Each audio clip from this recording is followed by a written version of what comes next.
Jadi bukan berarti setelah gencatan senjata itu sudah tidak ada lagi penyerangan. Tidak ada seperti itu. Masih ada rencana dari pihak Zionis untuk tetap melakukan menghabisi, membakar, menghanguskan wilayah jalur Gaza. Kalau bisa tidak ada satupun manusia orang Palestina yang ada di jalur Gaza. Israel tuh tujuannya dia apa sih di Gaza itu Bang sebenarnya?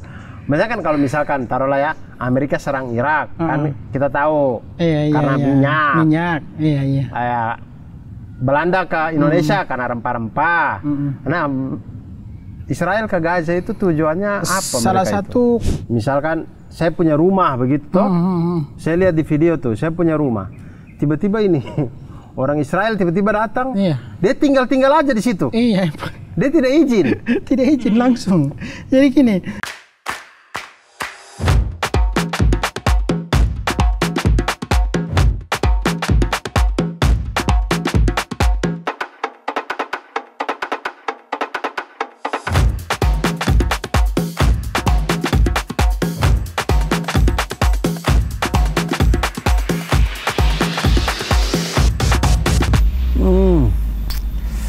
Dan tiba saatnya di depan tenda kita bertanya-tanya.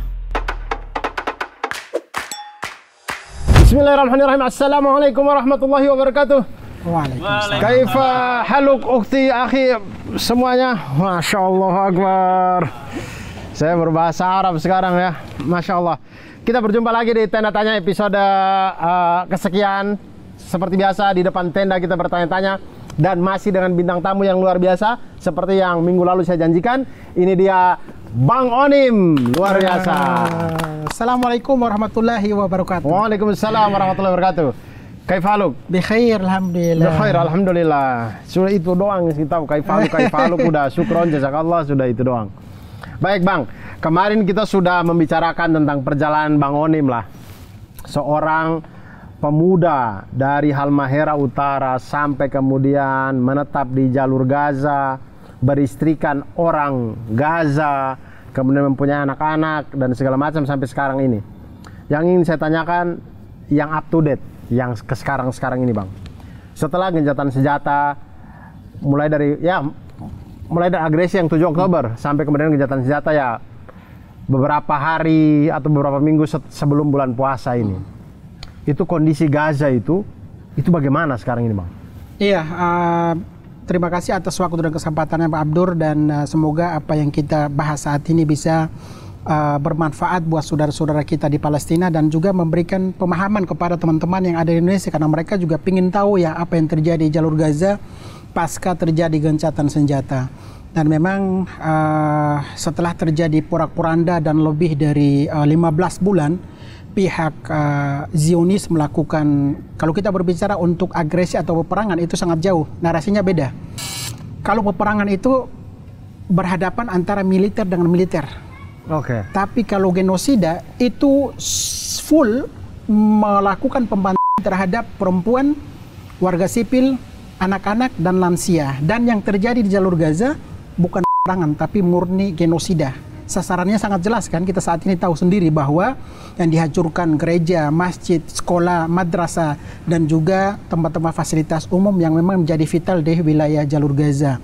Pasca gencatan saat ini tentunya teman-teman juga melihat langsung bagaimana Gaza, sebuah kota yang tadinya hidup, dimatikan oleh pihak Zionis Israel. Kenapa saya sebutkan dimatikan? Bantuan dipersulit masuk ke jalur Gaza. Yang tadinya warga Gaza itu, saya sendiri lebih dari 13 tahun berada di jalur Gaza, belum pernah melihat kasus yang namanya warga Gaza mati kelaparan. Tapi saat ini, pada saat terjadi peperangan, itu sengaja dilaparkan oleh pihak Zionis Israel. Itu memang sengaja, salah satu tujuannya adalah melaparkan agar supaya warga sipil bisa angkat tangan untuk juga menyalahkan terhadap para pejuang yang ada di Palestina. Kenapa kami bisa lapar seperti ini? Ini salah satu penyebabnya adalah para pejuang. Itu salah satu tugas, salah satu misi dari pihak Zionis Israel. Tapi kan kita tidak pernah mendengar bahwa ada warga Gaza yang menyalahkan pejuang Palestina atau menyudutkan pejuang Palestina karena mereka sangat memahami bahwa memang pejuang Palestina bersama dengan masyarakat bersama dengan pejuang Palestina. Gencatan senjata yang sudah berlangsung kemarin dan sampai dengan saat ini itu Gaza memang bisa dikatakan salah satu kota yang tidak pantas untuk dihuni oleh manusia. Karena memang tidak ada kehidupan sama sekali. Kenapa saya katakan tidak ada kehidupan? Rumah ibu mertua yang ada di Jabalia, Gaza Utara, itu kalau saya datang nanti ke Gaza, pada saat berada di Gaza Selatan, di Rafah ke Gaza Utara, itu tidak tahu lagi jalan mana yang harus saya lewati. Karena memang sudah lebih dari 92% kota Gaza dan fasilitas itu sudah dirata tanahkan oleh pihak Zionis Israel. Bahkan mungkin jalannya saja abang sudah tidak bisa lihat tidak ya, karena bisa sudah tertutup reruntuhan ya. Iya, itu sudah reruntuhan. Saat ini kan sudah lebih dari 15 bulan ya. Itu yang tercatat lebih dari 50.000. Ini manusia semua. 50.000 ini yang tercatat, belum lagi yang mana di bawah reruntuhan, di aspal atau dibuang ke laut atau di pertanian. Butuh waktu untuk membersihkan puing-puing yang ada di pinggir jalan, karena di bawah puing-puing itu masih banyak jasad yang harus diselamatkan. Jasad itu juga sudah tinggal tulang belulang, ya, yang harus dikuburkan. Harus dikuburkan. Lalu Bang, itu berarti kondisinya itu oke, masyarakat Gaza ibaratnya sudah bisa pulang ke rumah, tapi rumahnya sudah tidak ada juga. Tidak punya rumah saat ini. Iya, terus sekarang itu jadi mereka tinggal bagaimana itu? Di tenda-tenda saja begitu? Di tenda, atau mungkin kalau rumahnya itu dihancurkan, masih ada lantai 1 di bawah reruntuhan, mereka ngemper di mana? Di bawah reruntuhan rumah mereka. Yang pertama, yang kedua, kalau ada di depan rumah mereka ada jalan yang bisa pasang tenda yang bukan tenda seperti ini sangat mewah. Kalau ini tidak ada tenda di Gaza seperti ini, itu mereka bisa bangun, contohnya ada seng yang sudah berkarat, itu dibangun seperti itu. Lantainya lantai yang becek lah, kan musim hujan sekarang saat ini kan. Jadi dengan cara seperti itu mereka hidup untuk bertahan seperti itu. Jadi ya, coba antum bayangkan, Gaza itu adalah kota kecil yang dihuni oleh 2,3 juta sebelum terjadi peperangan. Rata tanah 92%, rumah, fasilitas, masjid dan lain-lain. Itu mereka saat ini ya tinggalnya di emperan, tinggalnya di lapangan, tinggalnya di tenda, tinggalnya. Kalaupun masih ada 1-2 rumah-rumah warga Gaza itu sudah pasti hancur dan tidak utuh. Itu mereka tempati di rumah tersebut. Terus Bang, yang abang tahu itu sekarang berarti jalur bantuan sudah boleh masuk sekarang. Kan kalau kemarin-kemarin kan saya dengar berita itu selama pembantaian terjadi itu ya, genosida itu, kan di Rafah tidak bisa masuk semua bantuan. Bahkan saya lihat laporan dari Basnas itu mereka punya truk-truk itu antri tertahan tidak bisa masuk. Nah sekarang sudah bisa masuk atau belum? Iya, memang salah satu tujuan dari pihak Israel melaparkan, ya tidak mengizinkan bantuan masuk ke dalam agar supaya warga Gaza lapar, dan banyak yang mati kelaparan kan. Yang pertama, yang kedua, menutup semua akses. Rafah ditutup, bukan ditutup, Rafah Gaza itu dihancurkan malah. Yang pertama, yang kedua, pintu perlintasan Karem Abu Salem atau Karem Shalom juga dikuasai oleh pihak Israel. Karem Shalom di mana ini? Itu adanya di Gaza bagian tengah. Oh, Gaza bagian kalau tengah. Rafah Gaza Selatan, Karem Abu Salem atau Karem Shalom adanya di Gaza bagian tengah. Ada juga di Erez Gaza bagian utara yang dikuasai oleh Israel, itu sudah dikuasai dan sudah dihancurkan oleh pihak Israel pada saat terjadi peperangan sebelumnya seperti itu. Jadi bantuan saat ini itu alhamdulillah pasca gencatan senjata sudah ada yang masuk, seperti bantuan dari Basnas, dari Rumah Zakat, dari NPC, dari Mercy, itu alhamdulillah bisa masuk ke wilayah Gaza. Itu pun memang tidak sesuai dengan apa yang dibutuhkan di dalam. Contohnya dalam satu hari umpamanya warga Gaza membutuhkan bantuan 100 kontainer, yang masuk cuman berapa? 20. Yang lainnya makan apa coba? Nah itu yang memang sangat complicated sebenarnya untuk situasi yang ada di Gaza. Makanya teman-teman yang ada di Indonesia melihat situasi di Gaza, kita jangan sampai atau hanya mengikuti pada saat mereka terbantai atau dibantai terus kita terpanggil untuk memberikan dukungan setelah terjadi gencatan senjata, menganggap bahwa Gaza sudah merdeka dan kita sudah tidak usah memberikan dukungan. Tidak seperti itu rumusnya sebenarnya. Ya, padahal justru ketika gencatan senjata ini harusnya saatnya kita berdonasi besar-besaran di sini ya. Sekali dukungan kita. Karena jalurnya sudah mulai dibuka. Iya, karena kan pada saat terjadi peperangan sebelum Ramadan kemarin itu kan fase emergensi. Makanan yang dibutuhkan, air minum yang dibutuhkan, obat-obatan dibutuhkan, tenda dibutuhkan, terus juga obat-obatan dibutuhkan, itu fase emergency. Nanti pasca gencatan senjata itu fase recovery, dan ini pasca recovery penanganan yang paling sulit beberapa kali lipat daripada fase emergency. Karena recovery ini kita harus memikirkan membangun kembali Gaza, sekolah, rumah sakit dan lain-lain, itu rekonstruksi yang kita kenal seperti itu. Jadi teman-teman yang ada di Indonesia memang saat ini waktunya, apalagi kan bulan suci Ramadan ya, kita memberikan kontribusi, memberikan sumbangan itu insya Allah dilipat gandakan oleh Allah Subhanahu Wa Taala. Ya, insya Allah pasti. Ya Allah menjanjikan itu, jadi jangan ragu dengan janji Allah teman-teman. Nah, Bang, kita kembali ke belakang sedikit. Tadi di Gaza 2,3 juta orang, 92% fasilitas rumah-rumah ini hancur, diratakan sama Zionis. Abang ada lah di situ dari 7 Oktober sampai November lah ya. Kurang lebih 30 hari ada lah 30 hari. Nah, betul. Itu dengan kerusakan yang begitu ya, maksudnya itu belum 92%, tapi paling tidak rudal-rudal apa itu hari-hari itu dengar bunyi-bunyi rudal lewat begitu-begitu. Iya, sebenarnya untuk mengambil keputusan tinggal di Gaza itu tidak mudah.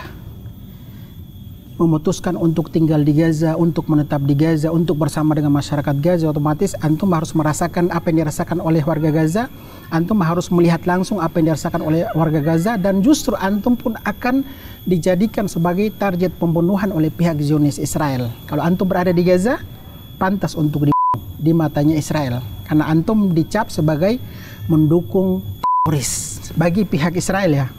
Pada saat terjadi peperangan memang sebelumnya 2008 pernah melihat langsung merasakan peperangan 2014, pernah merasakan melihat peperangan 2018, 2020, 2021, pernah merasakan kepanikan dan juga penderitaan. Tapi peperangan kali ini itu pertama dan perdana dalam sejarah Palestina, 7 Oktober.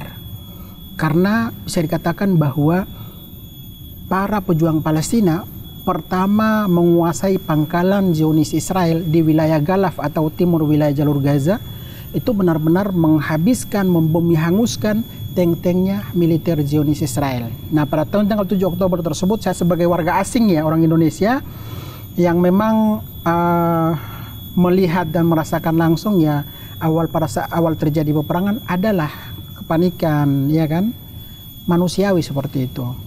Apalagi kita melihat anak-anak saya, mereka juga paniknya luar biasa. 1 pekan saat terjadi peperangan itu wajar. Tapi 10 hari kemudian dengan adanya dentuman bom, sirine, tangisan anak-anak, terus hentakan sampai kediaman Bang Onim, kacanya hancur dan temboknya hancur, itu ya bagian dari risiko kita untuk berjuang untuk Palestina. Itu risikonya luar biasa. Nah, salah satunya ya saya bisa melihat penderitaan, bisa merasakan penderitaan, bisa menjadi saksi kekuatan dari para pejuang di Palestina untuk menghadapi yang namanya Zionis Israel. Melihat, merasakan, terus juga ya siapa sih tidak sedih, tidak melinangkan, pantang untuk berurai air mata. Pantang. Kalau saya sebagai orang Timur itu pantang untuk melinangkan air mata. Tapi pada saat antum melihat dan antum harusnya punya potensi untuk memberikan bantuan dan kontribusi, tidak terpakai sama sekali yang namanya kekuatan antum. Karena apa? Antum pun harus melindungi diri antum dan anak istri antum. Di depannya contohnya, pada saat saya keluar dari jalur Gaza untuk evakuasi yang puluhan kali gagal terus, itu salah satu terakhir untuk mengambil keputusan hidup dan mati. Dan itu keputusan yang harus saya sampaikan kepada istri, bahwa kita keluar dari jalur Gaza ini kemungkinan besar akan dibantu oleh pihak Zionis Israel di aspal atau di tengah atau dalam perjalanan.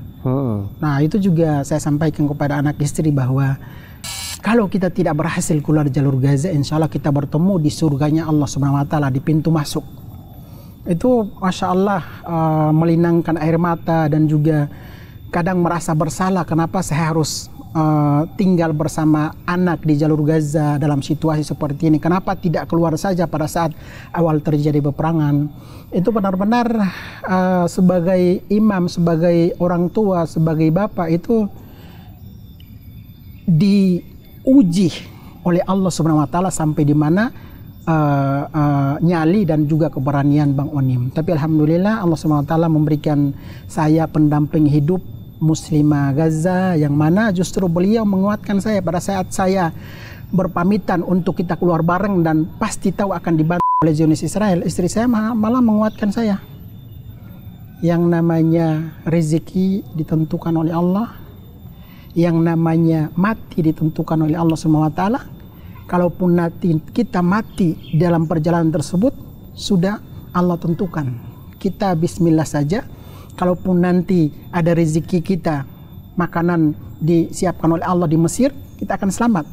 Tapi kalau contohnya pada saat kita dalam perjalanan, rezeki kita itu makanannya hari ini selesai dan akan bertemu makanan di surga, itu sudah ketetapan Allah SWT. Tapi kan tidak mudah kan pada saat disampaikan seperti itu. Betul. Kiri kanan dentuman, tangisan, sirene, dan antum harus melewati jasad kematian. Betul. Pakai mobil kiri karena kanan lebih kematian. mudah kalau kita mikir kita doang. Iya, lebih kan mudah. Hati itu akan berat sekali ketika mikir tuh Anak, istri itu jauh lebih. Saya tuh kalau disakiti sayanya doang itu mah saya mah. Iya. Kita laki-laki mah biasa aja, tapi kalau itu menyangkut anak dan istri kayaknya susahnya minta. Lalu Bang, itu kan oke lah, 10 hari oke lah. Mungkin Abang bilang terbiasa lah masyarakat kemudian. Secara defense-nya, kita bukan ngomong yang militernya itu karena bukan bagiannya kita juga. Maksudnya yang masyarakat sipil nih. Ketika yang terjadi itu strategi defense-nya teman-teman di sipil ini bagaimana itu? Warga sipil, saya sendiri pada saat jatuhnya bom di rumah warga tersebut, kan saya berada langsung ke lokasi ya. Itu mereka sendiri tidak ada rasa kabur atau paniknya berlebihan, tidak ada seperti itu. Jadi pada saat rumah mereka dibom, mereka datang berduyung-duyung untuk melihat apakah masih ada keluarganya yang masih hidup atau sudah meninggal. Kalaupun ada yang masih hidup dievakuasi, kalaupun ada yang sudah nafas terakhir itu diarahkan untuk baca dua kalimat syahadat, bersyahadat, atau mereka selalu menyampaikan bahwa sampaikan salam cinta kami kepada baginda Nabi Muhammad SAW, kami mencintai dan kami akan tetap memperjuangkan tanah Palestina. Kalimat tersebut yang selalu disampaikan pada saat keluarga mereka akan menemui nafas terakhir. Itu yang saya melihat bahwa ini bukan manusia biasa nih warga Gaza, ini sudah pasti dipilih oleh Allah SWT dan ditaruh di tanah Palestina untuk apa? Menjaga Baitul Maqdis dan tanah Palestina. Jadi memang benar-benar sudah dibekali oleh Allah SWT. Yang paling utama itu adalah iman mereka. Makanya oke lah kita melihat pihak Israel berhasil menghancurkan, menghanguskan, tapi pihak Israel tidak akan menguasai atau menghancurkan keimanan yang masih kokoh yang dimiliki oleh saudara-saudara kita di Palestina. Tidak akan pernah dikalahkan iman dari saudara-saudara kita di Palestina. Itu ya salah satu aset yang benar-benar masih dimiliki oleh umat Islam di dunia saat ini. Antum tahu nggak? Antum diwakili oleh umat Islam yang ada di Palestina. Teman-teman yang ada di Indonesia Muslimin, antum diwakili oleh umat Islam yang ada di Palestina. Diwakili tidak hanya dengan waktu mereka, tapi dengan nyawa dan darah mereka. Antum berani nggak? Mau nggak bersedia mempertaruhkan nyawa dan darah mereka untuk umat yang ada di tempat lain?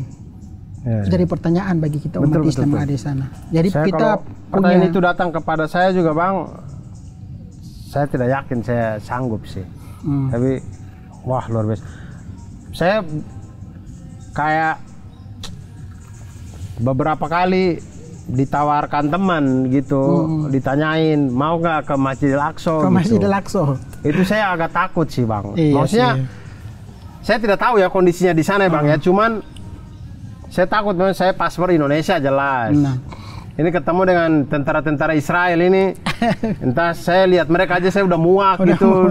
Tiba-tiba mereka kasih masuk saya di penjara, di penjara Israel. Lalu kemudian kita juga sering lihat orang sholat di Masjidil Aqsa di gas air mata, diusir, dipukul. Kriminalitas lah. Ya, jadi sebenarnya kayak misalnya kita umat Muslim pengen ke Masjidil Aqsa, Muslim Indonesia itu masih aman nggak sih Bang? Iya, itu statement dan pertanyaan yang bagus yang mana kita harus membedakan antara Al-Aqsa, Yerusalem atau Al-Quds dengan wilayah jalur Gaza. Sebelum terjadi peperangan 7 Oktober memang banyak sekali teman-teman pihak travel itu membatalkan keberangkatan mereka untuk umroh Plaza Aqsa. Itu banyak sekali. Karena mereka tidak mendapat yang namanya pemahaman membedakan antara Al-Aqsa dan Gaza. Mereka mengeneralisir bahwa Al-Aqsa adanya di Gaza, Gaza itu berdekatan dengan Al-Aqsa. Jadi Al-Aqsa dengan Gaza itu jaraknya 75 km. Kalau naik mobil itu, kalau tidak ditahan atau tidak ada checkpoint dari Israel, itu hanya paling lama 2 jam santai. Tapi karena checkpoint tersebut, makanya mustahil umat Islam yang ada di Gaza untuk pergi ke Masjidil Aqsa Mubarak. Saya hampir 14 tahun belum pernah ke Masjidil Aqsa Plaza di Palestina. Perbedaan antara Al-Aqsa, kalau teman-teman masuk untuk berumrah silakan, aman kok Bang, tidak usah takut, tidak usah panik. Karena pada saat antum berada atau melakukan perjalanan umrah Al-Aqsa itu sudah dikondisikan oleh pihak Israel. Jadi pada saat warga asing mengunjungi Al-Aqsa itu tidak ada yang namanya, atau jarang sekali tidak ada yang namanya pemukulan, penembakan, diskriminasi oleh Israel terhadap warga Palestina. Makanya kita datang ke sana itu aman. Contoh yang antum lihat di media sosial tersebut itu memang benar-benar pada saat perlawanan yang dilakukan oleh Zionis terhadap perlawanan yang dilakukan oleh Muslimin terhadap Zionis, karena Zionis melakukan onar di dalam kompleks Masjidil Aqsa Mubarak. Nah itu video yang berseliweran di media sosial. Tapi bagi saya aman kok. Banyak teman-teman yang alhamdulillah melakukan umrah Al-Aqsa, dan insya Allah saya mungkin bulan April insya Allah berangkat ke Al-Aqsa. Mungkin nanti Bang Abdur kalau mau ikut, Bang Onim juga bismillah. Insya Allah Bang, insya Allah. Aman kita kok, niatkan aja dulu ya. Niatkan, luruskan yang penting, karena itu salah satunya dalam Islam itu ada hadis yang mengatakan bahwa la tusaddur rihal illa ila thalathati masajid. Tidak diperkenankan kecuali mengunjungi 3 tempat suci, Makkah, Madinah, dan Masjidil Aqsa Mubarak. Makanya kita sebagai manusia, sebagai muslim, jangan pernah membedakan antara Madinah, Makkah, dan juga Masjidil Aqsa Mubarak. Kalau antum pernah ke Makkah, ke Madinah, kenapa kalau Aqsa enggak? Nah itu salah satu dianjurkan atau diafdolkan. Makanya bagi teman-teman travel, alhamdulillah saat banyak sekali teman-teman Indonesia itu melakukan travel perjalanan dari Indonesia ke Mesir, Mesir Jordan, Mesir Al-Aqsa, Al-Aqsa Jordan, Jordan Indonesia, atau perjalanannya dari Indonesia Jordan, Jordan Al-Aqsa, Al-Aqsa Mesir, Mesir ke Indonesia. Dan lancar kok insya Allah, dimudahkan oleh Allah Subhanahu Wa Taala. Kan salah satu niatkan kita beribadah sekaligus bertemu dengan teman-teman kita muslimin di Palestina. Nanya kabar mereka, gimana kabar kalian. Kalaupun syukur-syukur kita bawa hadiah, menghadiahkan kepada saudara-saudara kita di Palestina, itu mengena banget insya Allah. Amin, amin. Nah, insya Allah Bang. Amin. Saya niatkan deh insya Allah. Mudah-mudahan diberi kelonggaran segala macamnya untuk saya sampai ke Masjidil Aqsa. Lalu Bang, tadi Bang Onim sempat singgung tadi di jawabannya Bang Onim. Tapi ini sering jadi polemik, bukan polemik sih, lebih ke berita lah di Indonesia ini. Katanya Hamas itu sebenarnya itu benar gak sih? Maksudnya di Gaza sendiri gimana orang melihat Hamas itu? Itu mungkin ada kaitannya sama donasi kali ya. Iya.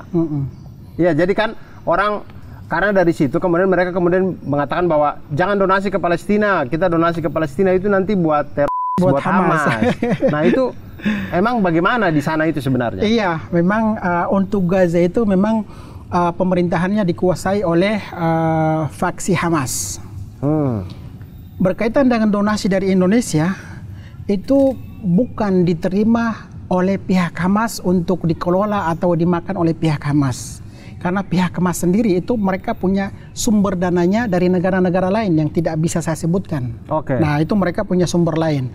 Donasi yang kita kirim contohnya dari Indonesia ke Basnas, dari Indonesia ke Mercy, Dompet Duafa, Rumah Zakat, ke NPC atau ke INH, itu mereka bekerja sama dengan lembaga lokal yang punya izin resmi dari otoritas Palestina.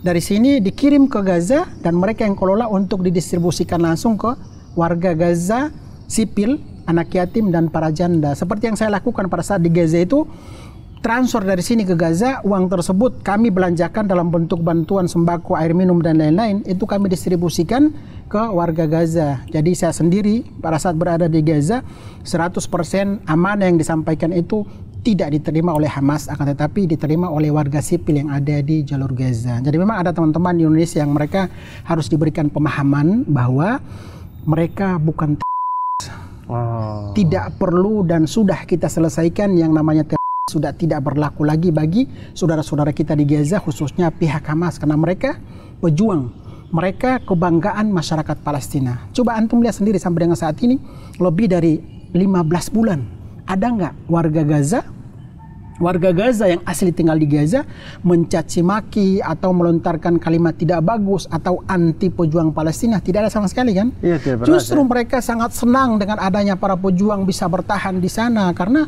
kita sudah melihat bahwa sasaran yang dilakukan oleh pihak Israel itu apa sasarannya? Sasarannya rumah sakit, isinya ya orang sakit, orang tua, gereja, masjid, sekolah, anak-anak, wanita. Ibu. Itu yang jadi sasaran pihak Israel seperti itu. Dunia saat ini matanya sudah terbuka bahwa ada narasi atau kalimat itu tidak berlaku lagi untuk para masyarakat Palestina, khususnya pejuang Palestina. Tapi masyarakat dunia sudah tahu bahwa kalimat sudah diarahkan ke siapa saat ini? Sudah tahu semuanya oleh dunia internasional. Bahkan dunia barat mereka sudah memahami bahwa kalimat tersebut tidak pantas untuk dicapkan kepada saudara-saudara kita di Gaza, tapi harus dicapkan kepada pihak Zionis Israel. Nah itu dia teman-teman. Jadi teman-teman jangan pernah ragu kalau namanya kita niat berbuat baik ya, mau sedekah, mau donasi, itu lakukan saja. Jangan terlalu pusing dengan omongan-omongan setan-setan di luar sana yang bilang nanti uangnya itu tidak digunakan untuk hal-hal yang tidak pada tempatnya dan segala macam ya. Teman-teman cari tahu aja lembaganya. Selama lembaga itu lembaga-lembaga yang memang diakui sama Indonesia juga, itu insya Allah itu lembaga. Kecuali teman-teman tiba-tiba Muhammad Al-Katiri bikin lembaga apa, teman-teman donasi lewat situ ya, jelas diselewengkan itu. Itu jelas diselewengkan. Jangan kalau itu, tapi lembaga-lembaga yang seperti kayak Rumah Zakat, Basnas, Dompet Duafa. Apalagi kan saat ini Bang Abdur kan, teman-teman, Bapak Presiden Republik Indonesia Bapak Prabowo, pertama dilantik apa yang beliau angkat? Tentang apa Palestina, yang beliau kobarkan? Dukungan terhadap Palestina. Ini kan coro sentralnya, pusatnya di atas saja, presidennya saja sudah mengarahkan kepada masyarakat Indonesia untuk peduli Palestina. Kok kenapa kita harus masih ada pertanyaan ngapain harus jauh-jauh, yang dekat juga masih banyak. Prinsipnya kayak gini, saya sendiri punya lembaga, kami itu yang jauh saja peduli, apalagi yang dekat. Betul. Jadi kalau ada teman-teman Indonesia yang bernarasi bahwa kita di sini saja dulu, itu dijamin orang tersebut tidak paham tentang sejarah atau hubungan Indonesia dan Palestina. Bahkan kan Abang Abdur tahu sendiri, salah satu negara yang memberikan dukungan kemerdekaan Republik Indonesia siapa? Palestina. Otomatis saat ini teman-teman yang ada di Indonesia, Muslim maupun non-Muslim, menikmati kemerdekaan salah satunya atas dukungan dari masyarakat Palestina. Makanya kalau ada satu dua teman-teman orang Indonesia yang oknum lah, yang mempengaruhi kita untuk tidak peduli, itu harus dicek dulu DNA-nya, manusia atau iblis. Betul. Lalu itu berarti clear lah ya teman-teman ya. Jadi mumpung ini kita bulan puasa teman-teman, kita tuh bulan puasa tuh biasanya tuh hati kita tuh lebih gampang untuk condong ke beribadah. Maka perbanyaklah. Nanti kita akan zakat fitrah, akan zakat mal, zakat profesi dan segala macam. Itu jangan lupa juga untuk donasi, berinfak. Salah satunya bisa untuk teman-teman di Palestina juga. Lalu kemudian Bang Onim kalau pulang begini, ini berarti menyusun rencana lagi ini untuk balik ke sana. Nah gerakan-gerakan kalau Bang Onim balik ke Indonesia begini apa kalau aja yang Bang Onim sebenarnya siapkan? Gini Bang, saya sendiri sebenarnya tinggalnya di Gaza. Anak saya sekolah dan lahir di Gaza, istri saya asli Gaza dan bekerja di Gaza, dan memang jiwa dan hidup saya di Gaza sebenarnya. Di Indonesia biasanya pulang hanya 6-7 bulan pulang lagi ke jalur Gaza.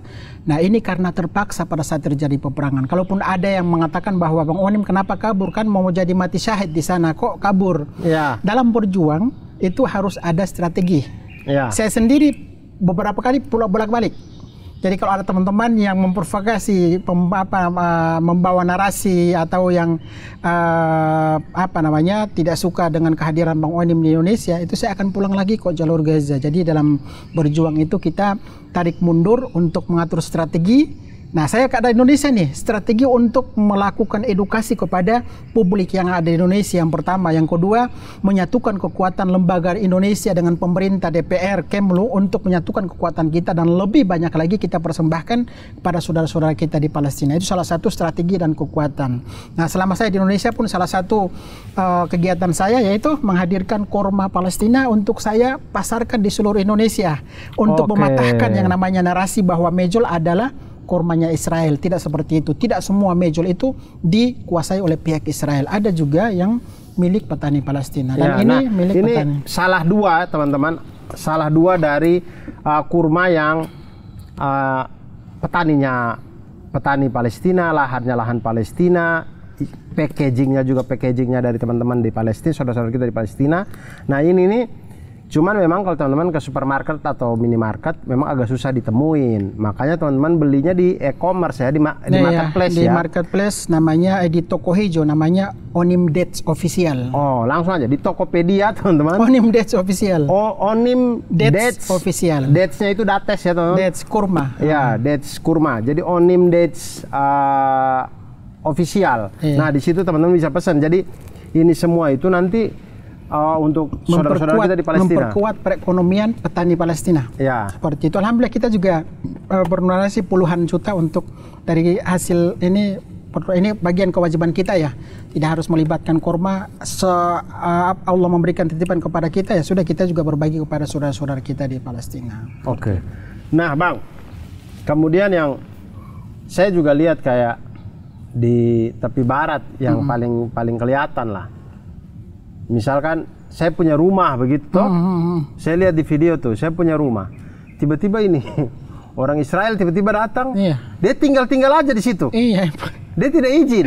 Tidak izin langsung. Jadi gini, itu memang di yang paling dirasakan seperti itu ada masyarakat Palestina di tepi barat, khususnya di Yerusalem atau Al-Quds. Jadi contohnya gini, Bang Abdur punya tanah. Bangun rumah 3 lantai.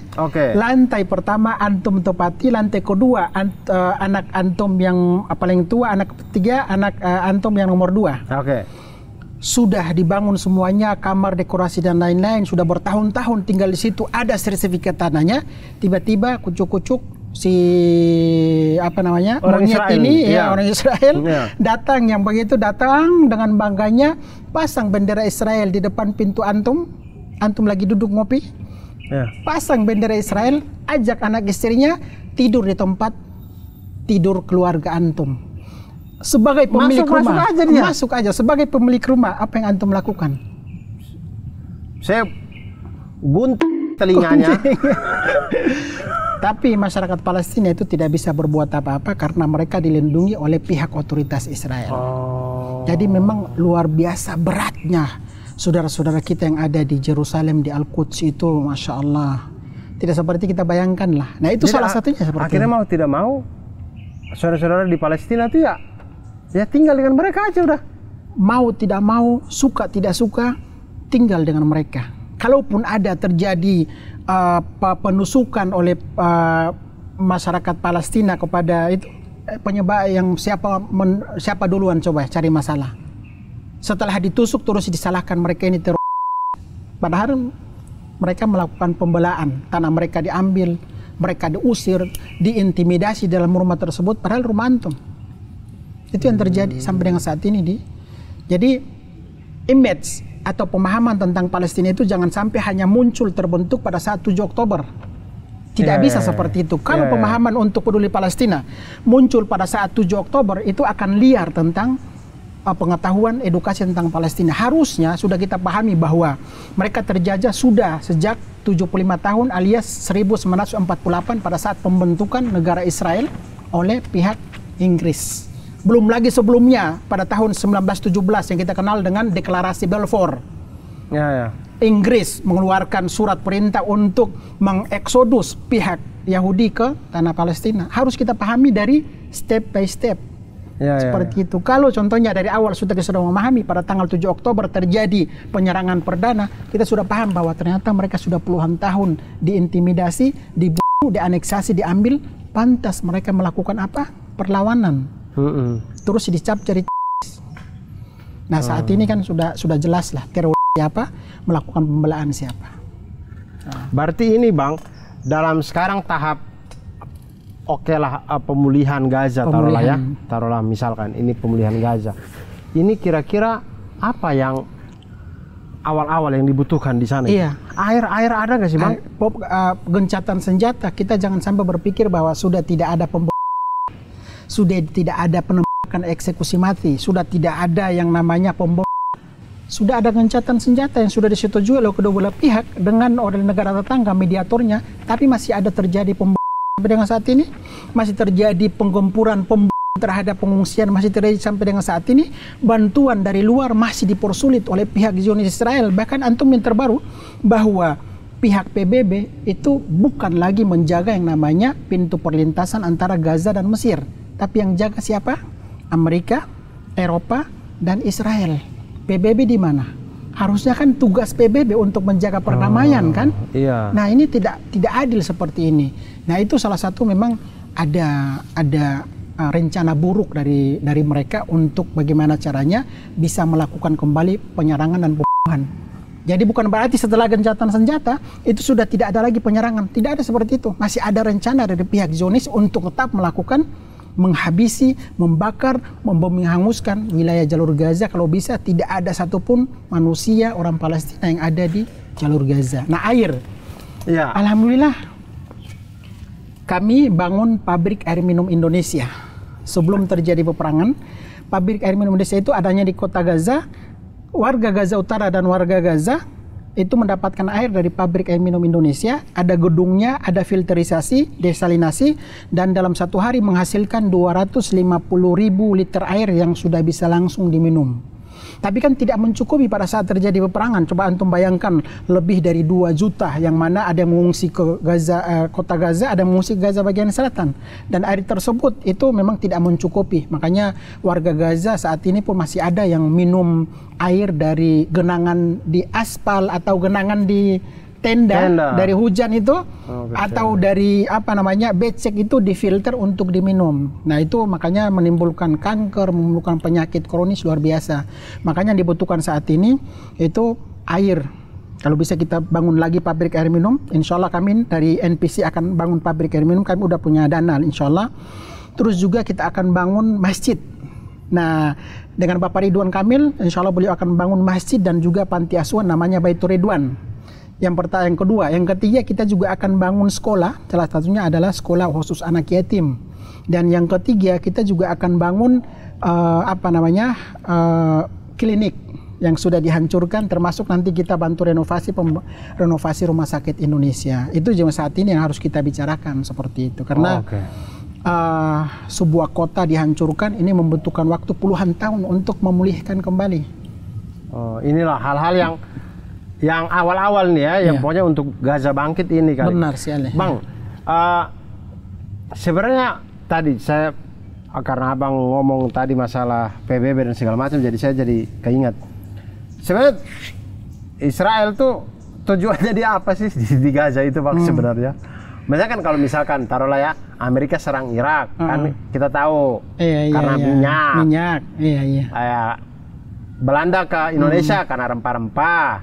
Nah, Israel ke Gaza itu tujuannya apa? Salah satu kawasan yang paling eksotik dan paling strategi untuk di Timur Tengah adalah Gaza. Karena terpisah berhadapan langsung dengan perbatasan Mesir. Sinai Utara kan, ada laut juga, ada laut Mediterania, lurusnya ke Turki, kirinya ke Cyprus Yunani, ke kanannya adalah ke Lebanon dan Suriah. Dan ini strategi luar biasa. Dan di depan perairan Gaza itu ada kilang minyak. Kilang minyak tersebut miliknya siapa? Miliknya orang Palestina. Makanya kalau pihak Israel salah satu untuk menghanguskan dan menghancurkan, rencana salah satunya adalah mendirikan shelter atau pemukiman Yahudi termewah terbesar di Palestina di jalur Gaza. Makanya pada saat terjadi peperangan di dalam Gaza ada orang Yahudi kan perbatasan foto-foto berwisata. Kami akan bangun di sini. Kami punya ada seperti video itu. Ada seperti itu. Mereka sudah siap-siap bahwa kami akan tinggal. Contohnya kami akan menempati tempat bapak mertuanya Bang Onim di mana nih? Kami mau tinggal di situ. Kami akan ganti namanya. Kami akan bangun. Itu sudah direncanakan semuanya dan sudah ada kontraktornya dan sudah ada petanya untuk pembangunan. Itu sudah ada petanya di pihak Israel. Makanya 90% saat ini sudah dihancurkan dan salah satu narasi yang dibangun oleh Trump ingin merelokasi warga Gaza dari Mesir, Jordan, Malaysia, Indonesia, Cina dan juga Aljazair dan Arab Saudi. Oh jadi warga Gaza relokasi ke Malaysia, Indonesia, Mesir. Salah satu alasan si Donald Trump ini itu untuk mereka bisa beristirahat warga Gaza. Ini akal busuk nih. kita relokasi, setelah kita bangun Gaza mereka kembali lagi. Jangan bermimpi untuk mereka kembali lagi ke jalur Gaza. Jadi saran saya kayak gini, ngapain jauh-jauh mereka direlokasi ke Mesir, Jordan, Indonesia, Malaysia? Kan mereka bisa direlokasi atau beristirahat, dipindahkan sementara di mana? Tel Aviv, ke Yerusalem, ke Masdal, ke Beersheba, atau ke wilayah Palestina lainnya yang ada di dalam. Kan negara mereka. Ngapain dibawa keluar? Kan ada pertanyaan besar kan, motifnya apa Donald Trump merelokasi warga Gaza? Ada tujuannya di belakangnya. Salah satunya tentunya ada bisikan dari PM Zionis Israel agar supaya mengosongkan semuanya, kita akan bangun yang namanya tempat Yahudi. Hadiah dari Donald Trump untuk Yahudi di Israel. Hadiah. Oh, hadiah itu dia bikin itu. Hadiah Donald Trump untuk Yahudi untuk menempati Palestina, jalur Gaza, sebagai bentuk apresiasi dan hadiah kepada pihak Yahudi oleh Donald Trump. Oh iya, ya itu ya, berarti jangan mau ya kalau direlokasi mah jangan mau, mending jangan pernah bermimpi warga Gaza tidak mau meninggalkan jalur Gaza. Salah satunya contohnya Bapak dan Ibu mertua saya, waktu saya keluar dari Gaza mengajak mereka dan keluarga saya untuk kalau bisa menghindar dulu ke Mesir. Kata mereka, kami bangga berada di Gaza, kami tidak akan meninggalkan Gaza, dan kalaupun kami keluar dari Gaza, maka kami keluar langsung masuk ke dalam surga. Alias apa? Pertahankan dengan darah dan nyawa mereka. Tidak mudah. Ini mertua sekarang tinggal di mana, Bang? Kan rumah hancur juga, hancur. Nah, sekarang menempati tempat-tempat yang memang masih bisa ditempati di sana di Gaza. Seperti itu. Wah, itu luar biasa sih, teman-teman. Kita membayangkannya aja tuh kayak untuk menjalani itu kayaknya susah sekali kayaknya, berat, ya Bang ya. Berat ya, perjuangan mereka masyarakat Palestina khususnya di Gaza itu luar biasa berat, tapi diringankan oleh Allah Subhanahu wa taala.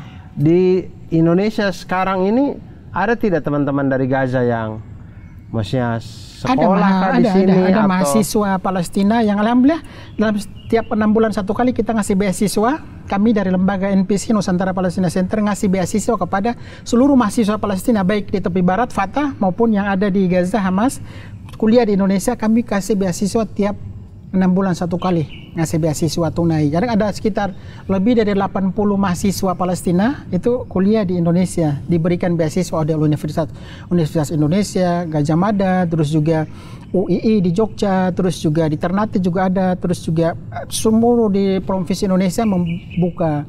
Termasuk Bapak Prabowo kan ngasih beasiswa kepada mahasiswa Palestina, sekolah di Universitas Pertahanan.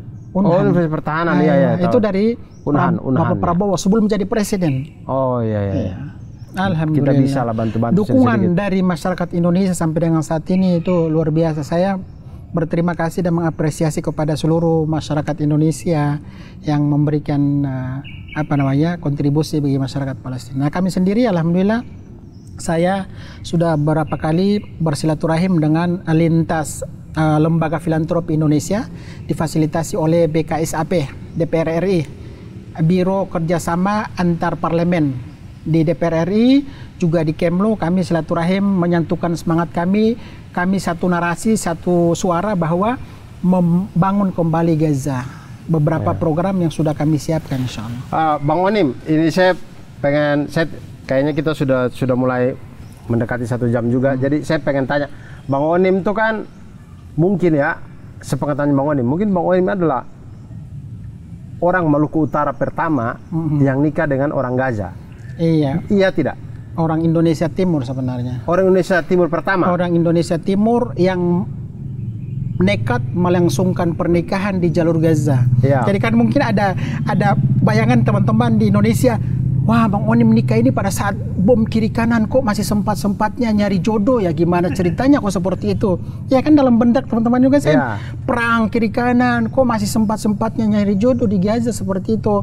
Tapi alhamdulillah dimudahkan oleh Allah dan saya bangga sebagai putra Indonesia bisa berkontribusi untuk saudara-saudara kita di Palestina. Karena ini bagian dari hutang moral Indonesia yang pertama. Yang kedua, amanah konstitusi bahwa penjajahan di atas dunia harus dihapuskan karena tidak sesuai dengan peri kemanusiaan dan keadilan. Dan juga kita sebagai muslim bantu terhadap Palestina, bukan hanya satu agama, tapi perintah agama ini yang paling kuat. Ya. Nah itu tadi Bang, maksudnya Abang ini kan orang Indonesia Timur pertama lah ya, yang mungkin menikah dengan orang Gaza. Alhamdulillah.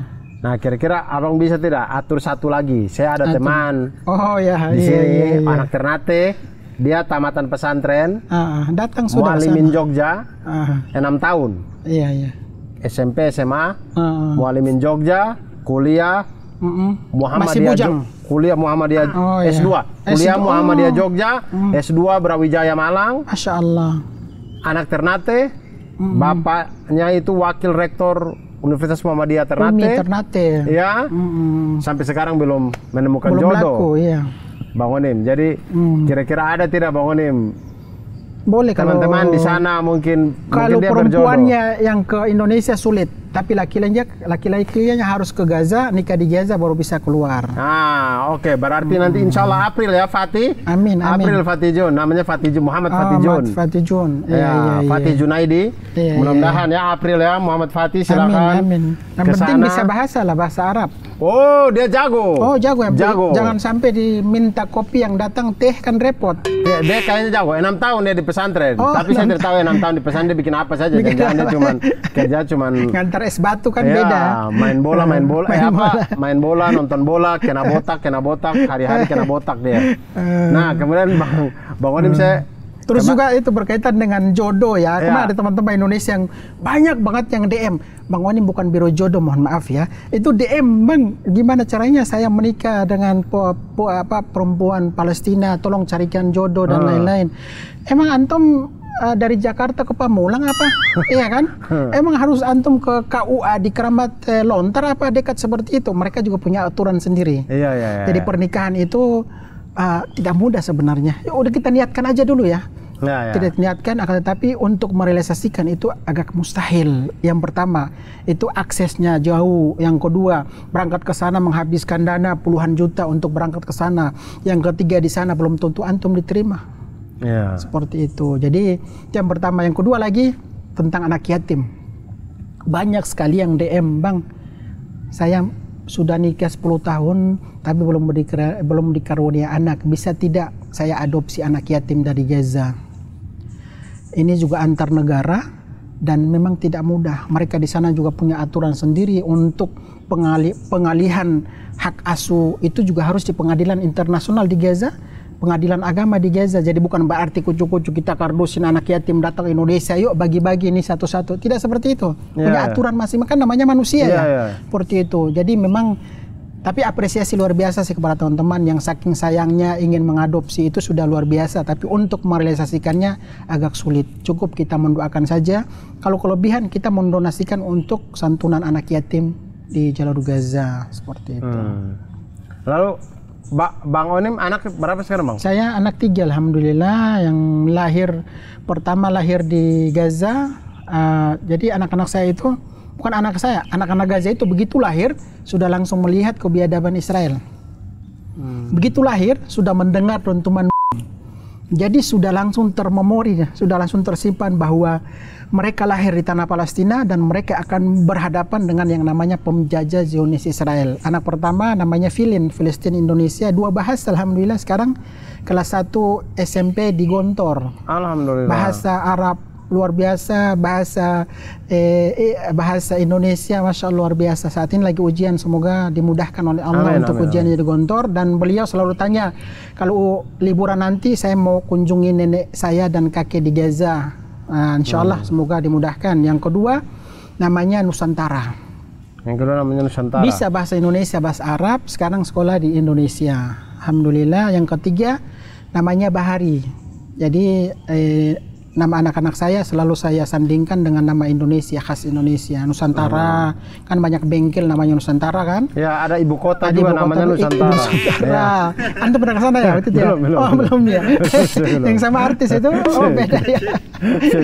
Terus yang kedua, yang kedua namanya Bahari. Kan warteg kan, Bahari, warteg, Wisma Bahari atau seperti apa? Ini tiga-tiganya lagi di Gontor semua atau cuma yang pertama? Yang pertama di Gontor, alhamdulillah dapat beasiswa. Terima kasih kepada Bapak Abdullah Sahal yang sudah menjadikan Filin seperti cucunya, alhamdulillah. Yang kedua di sekolah di Indonesia, di Jakarta, sekolah swasta. Oke. Sekolah swasta. Yang ketiga? Yang ketiga juga sama di Jakarta, sekolah swasta. Alhamdulillah. Alhamdulillah. Berarti nanti waktu liburan insya Allah lah. Liburan kalau kami liburannya bukan ke Bali, bukan ke mana, ke Lombok, tapi liburan kami ke Gaza insya Allah. Ya, amin. Ya itu dia teman-teman. Mungkin ada yang terakhir, mungkin yang ingin Bang Onim sampaikan untuk teman-teman. Saya juga terima kasih pertama kepada Bang Abdur dan tim yang sudah mengundang Bang Onim di sini untuk bercerita dan juga sharing pengalaman ya. Dan yang paling utama tentunya masyarakat Palestina itu mengatakan bahwa alhamdulillah kami sangat bersyukur ada salah satu negara yang bukan negara tetangga Palestina, salah satu negara tidak berbahasa Indonesia, salah satu negara tidak berbahasa Arab, tidak berbahasa Arab, satu negara yang memang face-nya itu beda banget, bukan face Arab, tapi luar biasa hati dan sanubari mereka itu selalu membersamai perjuangan kami masyarakat Palestina, yaitu antum. Orang Indonesia berbendera merah putih yang sampai dengan saat ini cintanya luar biasa. Masyarakat Palestina menaruh harapan kepada bangsa Indonesia karena salah satu jumlah muslim terbesar di dunia adanya di Indonesia. Dan mereka sangat memahami bahwa Indonesia memberikan dukungan ke Palestina itu dengan hati dan cinta. Makanya sampai dengan saat ini tertanam dan semoga Allah SWT bisa memberikan karunia kepada Palestina seperti kemerdekaan bangsa Indonesia. Amin, amin ya rabbal alamin. Dan terakhir ya Bang, Abang pernah ajak keluarga ke Halmahera Utara tidak? Udah, Masya Allah, kemarin itu perdana masyarakat Maluku Utara berkumpul lebih dari 45.000. Menyambut kami 45.000, mulai dari tukang ojek, tukang speedboat, tukang sopir, sampai ke gubernur, bupati, Islam Kristen satu menyambut putra daerah Bang Onim, alhamdulillah. Jadi saya di situ menyampaikan tentang perdamaian di Palestina, juga cinta Palestina kepada Indonesia dan sebaliknya, alhamdulillah. Baru satu kali sih, tapi rencana sebelum puasa insya Allah mau pulang lagi, sebelum pulang ke Gaza insya Allah. Insya Allah, mudah-mudahan ya teman-teman, mari kita doakan juga semoga Bang Onim dan Bang Onim sekeluarga semuanya dilindungi, diberkahi. Jalan segala macam urusan dan jalannya dimudahkan ya. Terima kasih banyak Bang Onim sudah berbagi cerita yang inspiratif bersama kami di sini. Dan teman-teman jangan lupa itu tadi jangan pernah ragu untuk berdonasi untuk Palestina. Kuatkan saja niatnya karena itu setiap kali kita keluarkan itu Allah sudah catat itu sebagai amal kita. Jadi jangan pernah takut dengan omongan-omongan miring di luar sana. Lalu kemudian teman-teman juga jangan lupa untuk kalau misalkan pesan-pesan kurma-kurma Palestina itu bisa di Onim Dates official ada di Tokopedia. Itu nanti teman-teman bisa lihat di situ. Dan terima kasih banyak semuanya. Bang Onim juga terima kasih.